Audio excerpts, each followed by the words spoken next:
नमस्कार। आज की कक्षा में समास के अंतर्गत हम पढ़ेंगे समास के भेद।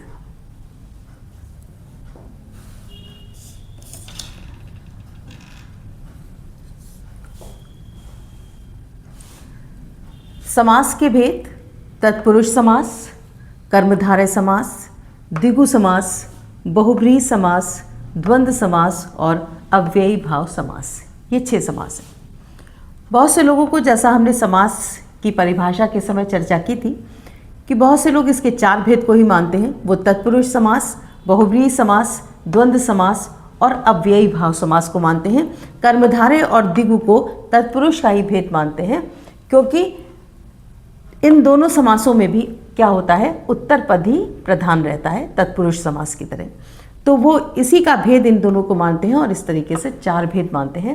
और वैसे क्या है, 6 भेद समास के हैं, तत्पुरुष, कर्मधारय, द्विगु, बहुब्रीहि, द्वंद्व और अव्ययी भाव। कुछ लोग इन दोनों को इसी में सम्मिलित मानते हैं, इसलिए वो 4 स्वीकार करते हैं। अब हम पहला समास लेंगे, तत्पुरुष समास। जिस सामासिक शब्द का उत्तर पद प्रधान होता है वो तत्पुरुष समास कहलाता है। समास में हमने आपको बताया था कि 2 पद है। समास का जो पहला शब्द है वो क्या है, पूर्व पद है, और उसका जो बाद का यानी दूसरा जो शब्द है वो क्या है, उत्तर पद है। तो तत्पुरुष समास में क्या होता है कि पूर्व पद यहाँ पे क्या होता है, गौड़ होता है। पूर्व पद क्या है, गौड़ होता है, और प्रधानता किसकी होती है, उत्तर पद की। उत्तर पद क्या होता है, प्रधान होता है। ये क्या है, इसकी परिभाषा। यानी तत्पुरुष समास अगर पूछा जाए हमसे कि कहते किसे हैं, तो उसकी परिभाषा क्या होगी कि जिस समास में उत्तर पद प्रधान होता है और पूर्व पद गौड़ होता है वो क्या है, तत्पुरुष समास है। इसमें क्या होता है, जो पूर्व पद होते हैं उनमें विभक्तियां होती हैं, यानी परसर्ग होते हैं। कौन कौन से, जो कारक के हमारे चिन्ह हैं। कैसे, कर्ता ने कर्म को करण से संप्रदान के लिए अपादान से फिर से आया, लेकिन ये अपादान का से जो है किस अर्थ में आता है, अलग होने के। जब कोई किसी चीज़ से अलग हो रहा होता है तब वहाँ पर क्या होता है, अपादान होता है। पेड़ से पत्ते गिरते हैं यानी अलग होते हैं, यहाँ पर क्या है, अपादान।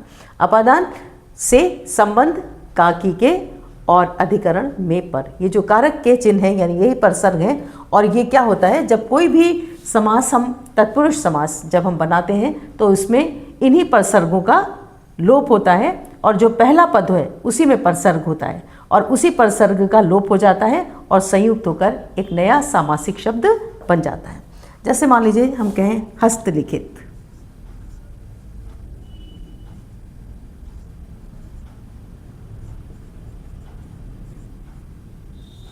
ठीक है, हस्तलिखित, तो ये तो सामासिक पद हो गया, और इसका विग्रह क्या होगा, हाथ से लिखा हुआ या हाथ के द्वारा लिखा हुआ।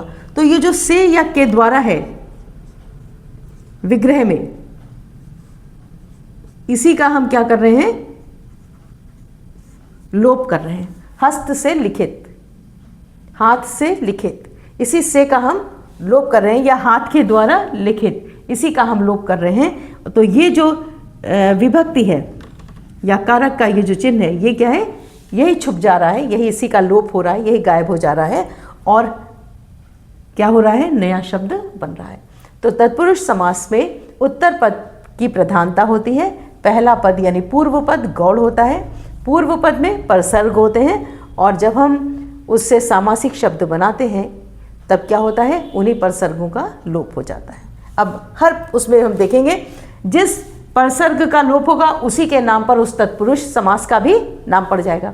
जैसे आपने कर्म का लोप किया, यानी कर्म का जो परसर्ग है यानी को, कर्ता ने कर्म को का जहाँ पे लोप होगा वहाँ पे वो तत्पुरुष कैसा हो जाएगा, कर्म। जहाँ पर तृतीया यानी से या के द्वारा करण का लोप होगा वो कौन सा तत्पुरुष हो जाएगा, करण। जहाँ पर हम संप्रदान के परसर्ग का लोप करेंगे वहाँ पे वो संप्रदान तत्पुरुष। ठीक है, कारक के नाम पर ही उसका क्या हो जाएगा, उस तत्पुरुष का नाम भी हो जाएगा, यानी जिस परसर्ग का लोप होगा वही तत्पुरुष बन जाएगा। जैसे कि देखिए कर्म तत्पुरुष है। अब इसमें हम पहला शब्द लेते हैं, एक उदाहरण देखिए आप यहाँ पर, कर्म तत्पुरुष। अब इसमें हम लेते हैं रथ चालक।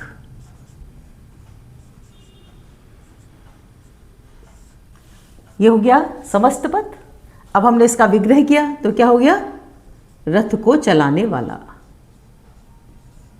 रथ को चलाने वाला, ये समास विग्रह हो गया, ये समस्त पद हो गया, यानी समास बन गया। और ये क्या हो गया, रथ को चलाने वाला समास का विग्रह हो गया। लोप किसका हुआ,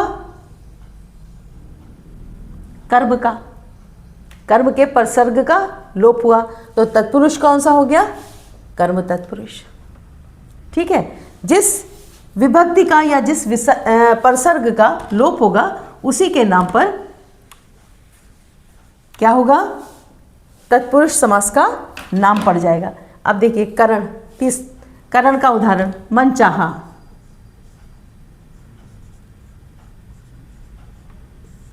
मन से चाहा,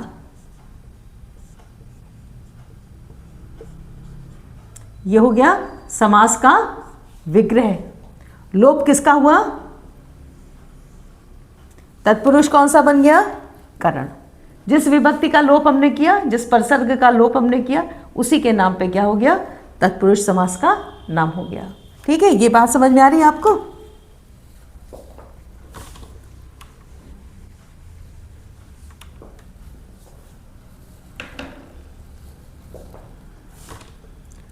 रसोई घर,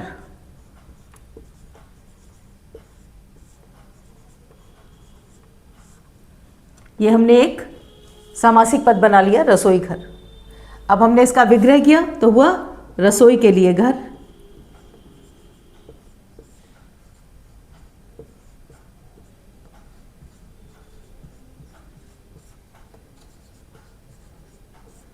लोप किसका हुआ, कौन सी विभक्ति गायब हुई, कारक का चिन्ह संप्रदान के लिए, तो तत्पुरुष कौन सा हुआ, संप्रदान तत्पुरुष। ठीक है, इसी तरह देखिए अपादान को देखेंगे। अपादान तत्पुरुष कैसे बनेगा, हमने कहा था ये से किसको प्रकट करता है, अलग होने के भाव को। तो देखिए ऋण से मुक्त हमने बनाया, ऋण मुक्त, अलग हो गए ना, खत्म हो गया ऋण, कर्ज जिसको आप कहते हैं, ऋण मुक्त, ऋण से मुक्त, विग्रह हुआ ऋण से मुक्त।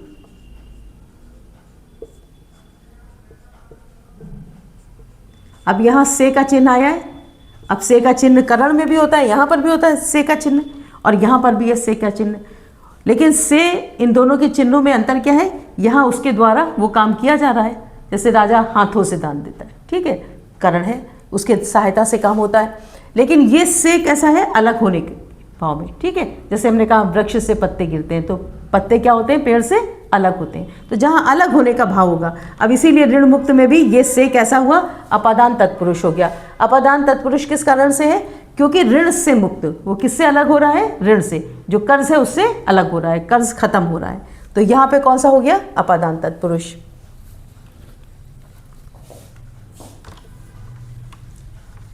अब ये जो संबंध है वो क्या है, संबंध तत्पुरुष। जैसे हमने कहा राजपुत्र, राजा का पुत्र। अब संबंध बता रहा ना, बेटे का राजा से, दोनों का संबंध पता चल रहा है। तो लोप किसका हो रहा है, तो कौन सा तत्पुरुष हो गया, संबंध। ठीक है, राजपुत्र सामासिक पद हो गया, राजा का पुत्र समास का विग्रह हो गया। चूंकि का परसर्ग का लोप हो रहा है और का चिन्ह है संबंध कारक का, तो यहां पर कौन सा तत्पुरुष हो गया, संबंध तत्पुरुष। अधिकरण में पर,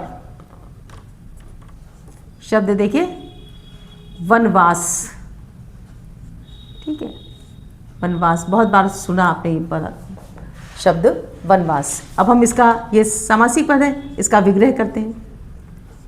वन में वास, ये हमने समास का विग्रह कर दिया। तो लोप यहां पर किसका हुआ, किस परसर्ग का, में। तो कौन सा तत्पुरुष हुआ, अधिकरण। जिस चिन्ह के आधार पर या जिस परसर्ग के आधार पर वहां पर लोप हो रहा होगा, उसी के नाम पर यहां पर हम तत्पुरुष जान लेंगे कि ये तत्पुरुष है। तो तत्पुरुष समास को पहचानने का आसान तरीका क्या है कि हम शब्द के विग्रह में ध्यान दें, यानी जब शब्द को तोड़कर लिखें तो ध्यान दें कि कौन सी विभक्ति या कौन सा परसर्ग इसमें हम लगा रहे हैं, और उसी चिन्ह के आधार पर, जिस कारक के चिन्ह का यहाँ पर लोप हो रहा होगा, उसी के आधार पर हम उस तत्पुरुष का नाम दे देंगे। तो तत्पुरुष समास क्या है, जिसमें उत्तर पद की प्रधानता है, पूर्व पद गौड़ है, और पूर्व पद में क्या है, परसर्ग लगे हैं, विभक्तियां लगी हैं, और जब हम उससे सामासिक शब्द बनाते हैं तो उन्हीं विभक्तियों का क्या हो जाता है, लोप हो जाता है। जिस विभक्ति का लोप होता है उसी के नाम पे तत्पुरुष समास का नाम होता है। यानी जिस विभक्ति का लोप हम कर रहे थे, हमने देखा कभी वो कर्म तत्पुरुष, कभी करण, जब के लिए आया तो वो संप्रदान तत्पुरुष, जब से अलग होने का भाव आया जैसे ऋण से मुक्त तो वो अपादान। इसी तरीके से संबंध और अधिकरण भी हमने, वनवास, वन में वास, अधिकरण तत्पुरुष हो गया, ठीक है। तो ये है तत्पुरुष समास और उसके ये 6 भेद, जिसमें क्या है, उत्तर पद की प्रधानता है और पूर्व पद क्या है, गौड़ है। तो इसके और उदाहरण ढूंढकर आप हमको कमेंट बॉक्स में बताएं, जो तत्पुरुष, इन सारे तत्पुरुष के जो समास के और शब्द आपको मिलते हैं उनको ढूंढकर बताएं, और चैनल को सब्सक्राइब करें। Thank you.